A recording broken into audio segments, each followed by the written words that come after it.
Welcome to tonight's briefing on the Revolution of Reason. I'm Robert L. Blackburn. I'm an Insurgent General in the Revolution of Reason. If you want to know more about the revolution, go to revolutionofreason.com. Tonight, I think we're going to leave changing worlds alone, and we're going to concentrate on the program of the human mind. I indicated in the last video this was necessary before we're going to convince any significant number of people what we've done to our mind and what needs to be done to fix it. So if we go back just to look at what we need to do to program the human mind, well, I need to get myself in front of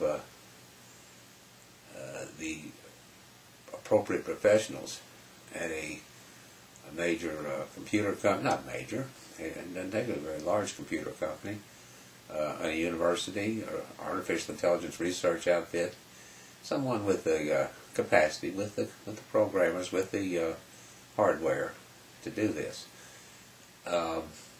What would I tell them if I got there? And I was going to explain a little bit of that here, but I have to tell you that I can't explain it in detail, nor would I expect to get very far into whatever outline of a speech I'd have before I'd be interrupted, which I would have asked them to do anyway and questioned. So, but here's the basic things that I would have explained to them is that I'm not a scientist. I'm not a computer expert. I'm not an artificial intelligence expert. I'm not a philosopher. I'm just someone who happened to thought a long time about something and thinks he has something that needs to be looked at. And with that, I'd say, give me a fair break. Let's don't get any points for telling me where I'm wrong today. Let's try to make points by helping see where I might be right. But what I would explain to them is basically that what it is we're looking at to program. The scientists and all these people need to be doing the programming, but they got to be knowing what it is they want to program and some general idea how they're supposed to go about that. And that's what I can bring to them. I can't do it, but I can tell them what they need to be looking at and how it needs to be done. As I say, MIT, they'll tell you everything I'm saying is bunk.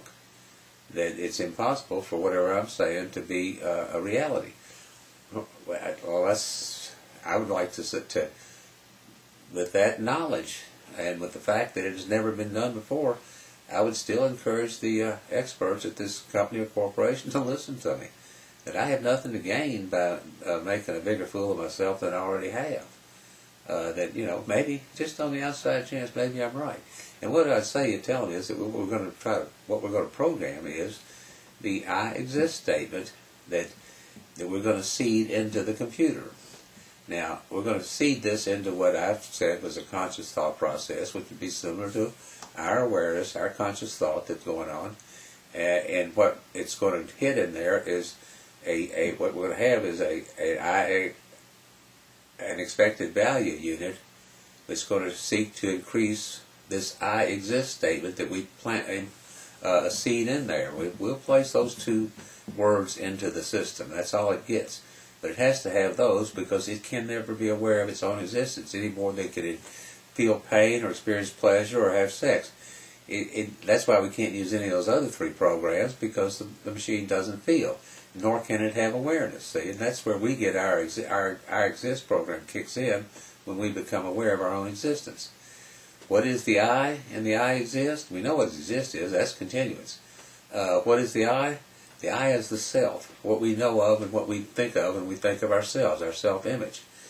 We all have the picture of our I, and it's not just our physical body or our psychological mind that we see as the I, which is obviously part of it, but it's everything to which we've attached, whether we chose to attach or it got attached to us by pressure or other means.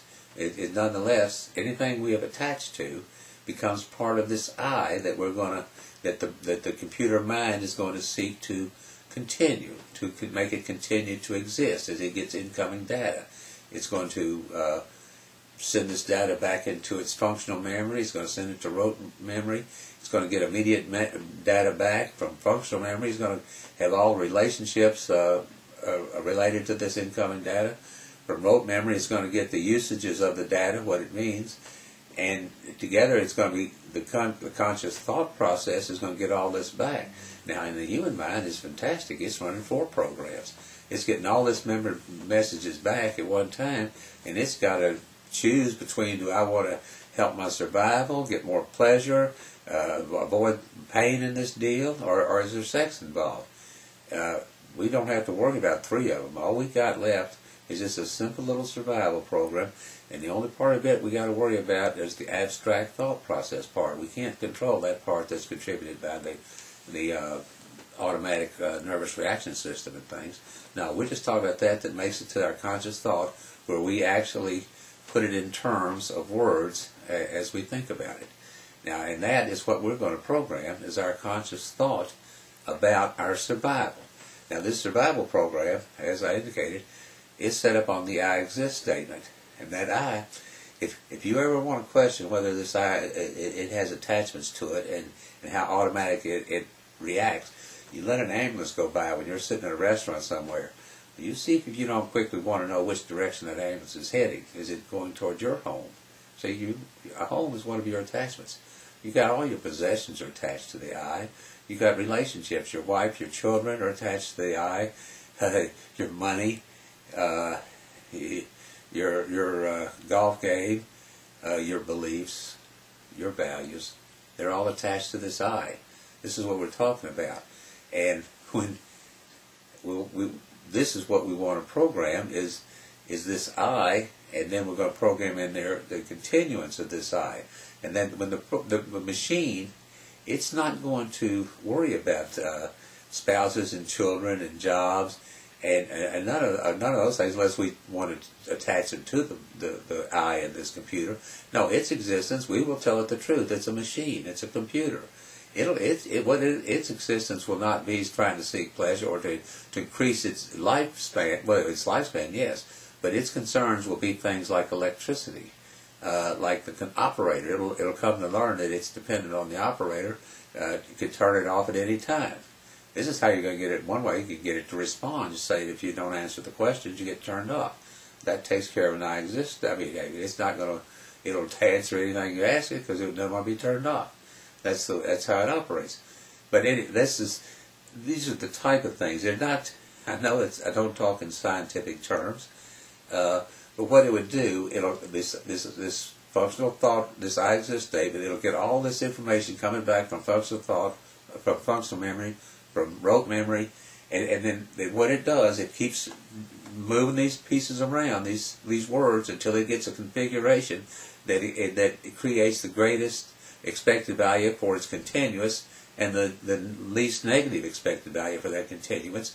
And at that point, it's going to be either programmed to print them directly out so the operator can see what the computer has come to think about the situation, or we can do a fun thing and build in a program that tells it that telling the operator might be dangerous to your survival. And therefore, do you want to tell this? Now, you'll never know whether the computer is going to automatically answer you or not, see? But this is the kind of thing, but that's very far down the line. First, we just got to get the thing built in there. But I'm prepared to come and answer any questions about this type of, hello, Bucky, about this type of a program and whether it can really be built.